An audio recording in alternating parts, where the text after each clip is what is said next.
Hello everyone, welcome back to my channel. Kembali lagi dengan saya Bulan Permatasari dengan NPM 234 0251 6002.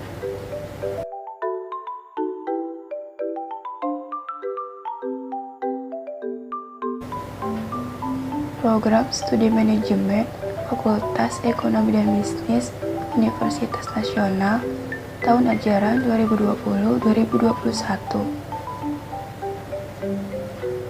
Untuk memenuhi tugas pertemuan ke-15, di sini saya akan membahas pasar persaingan sempurna yang telah dipelajari di mata kuliah Ekonomi Mikro RM 03 dengan dosen pengampu Bapak Muhammad Rum Alim dan Ibu Muhani.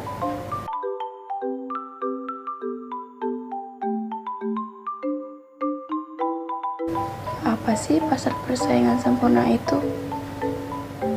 Teman-teman, udah pada tahu belum nih? Jika belum, yuk simak penjelasan berikut ini.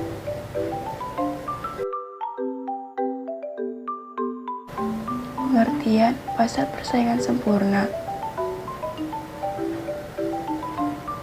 Pasar persaingan sempurna adalah pasar yang di dalamnya terjadi transaksi antara penjual dan pembeli dalam bentuk penawaran dan permintaan produk. Yang membedakan dari pasar biasa ialah di dalam sistem ini, transaksi yang dilakukan tidak dipengaruhi oleh naik turunnya harga. Ciri-ciri pasar persaingan sempurna.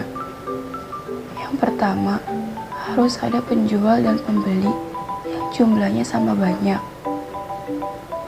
Dengan kondisi semacam ini, tentu penjual tidak bisa memainkan harga, karena pasti pembeli mengetahui informasi tentang harga asli yang beredar di pasar tersebut. Maka dari itu, berapapun banyaknya barang yang dibeli, harganya tidak akan berubah. Yang kedua, pedagang bebas menutup atau membuka usaha. Di dalam sistem pasar persaingan sempurna, pihak pedagang diberi kebebasan untuk menutup atau membuka usahanya. Jika sistem ini dirasa merugikan, maka silakan niaganya dihentikan maupun sebaliknya.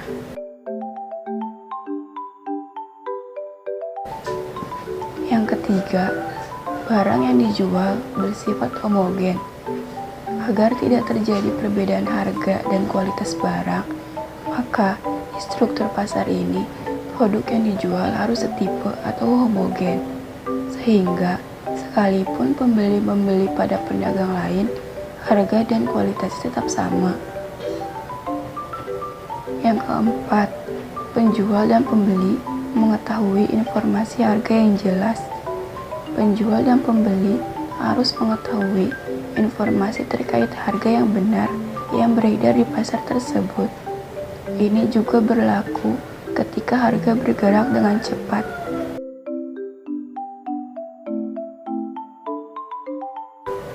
Biaya produksi pada pasar persaingan sempurna.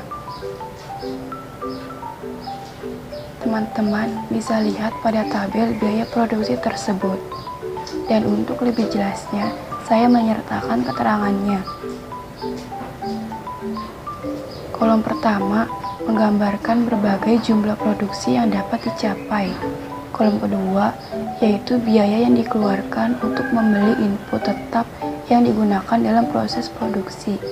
Kolom ketiga yaitu semua biaya yang dibelanjakan untuk membeli input berubah atau tenaga kerja.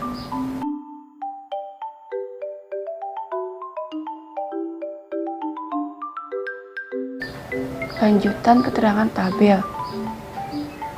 Kolom keempat dengan menjumlahkan biaya tetap total dengan biaya berubah total diperoleh biaya total. Kolom kelima yaitu tambahan biaya yang perlu dikeluarkan untuk menambah satu unit produksi. Kolom ke-6 menunjukkan biaya tetap rata-rata, yaitu biaya tetap dibagi dengan jumlah produksi. Kolom 7 yaitu biaya berubah total dibagi jumlah produksi. Kolom 8, biaya ini menunjukkan biaya per unit untuk menghasilkan barang.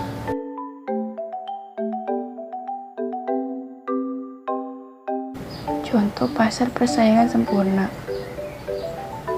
Pasar beras merupakan salah satu contoh pasar persaingan sempurna karena jumlah penjual dan pembeli beras sangat banyak. Selain itu, di pasar beras juga seluruh penjualnya menjual produk yang seragam, yaitu beras yang sudah menjadi kebutuhan pokok masyarakat Indonesia. Contoh yang kedua adalah para penjual minyak wangi di Condet dan para pengrajin lemari kayu di Klender. Keduanya sama-sama terkenal sebagai wilayah yang menjual produk yang sama antara satu penjual dengan penjual lainnya.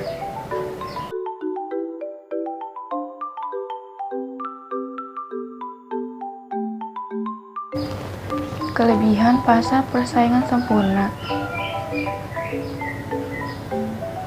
Yang pertama, peluang eksploitasi konsumen cukup rendah dalam persaingan sempurna. Itu karena penjual di pasar ini tidak memiliki harga monopoli. Dengan demikian, mereka tidak memiliki pengaruh apapun terhadap harga produk atau mereka tidak dapat membebani konsumen lebih tinggi dari harga normal. Kedua, pasar persaingan sempurna dianggap berorientasi pada konsumen. Penjual tidak dapat mengganggu konsumen jika ia pembeli akan berpindah ke penjual lain secara instan. Ketiga, di struktur pasar ini sangat sedikit atau tidak ada biaya iklan karena produknya homogen. Produk yang dapat dengan mudah digantikan oleh barang serupa dari pemasok lain karena secara fundamental memiliki kualitas dan karakteristik fisik yang sama dengan yang lain.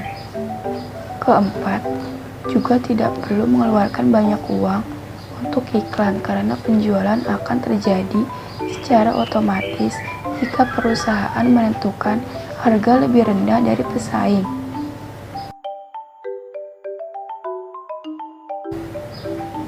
Kekurangan pasar persaingan sempurna. Pertama, dalam bentuk struktur pasar ini, penjual tidak mendapatkan motivasi apapun untuk menghadirkan inovasi atau menyertakan fitur tambahan dalam produk. Ini karena penjual tidak dapat dikenai biaya tambahan untuk fitur-fitur tambahan tersebut, karena pembeli dapat pindah ke penjual lain. Yang kedua, lokasi memainkan peran besar dalam menghasilkan penjualan. Perusahaan yang berlokasi di lokasi utama cenderung mendapatkan lebih banyak penjualan daripada yang tidak. Ketiga, ada sangat sedikit hambatan untuk memasuki pasar persaingan sempurna, karena perusahaan manapun dapat memasuki pasar ini untuk menjual produk. Itu berarti kemungkinan pesaing akan lebih banyak.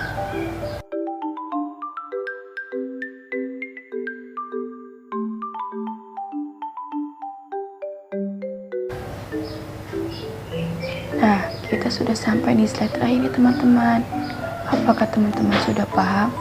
Pasti dong. Semoga video kali ini bermanfaat ya. Jangan lupa like and subscribe.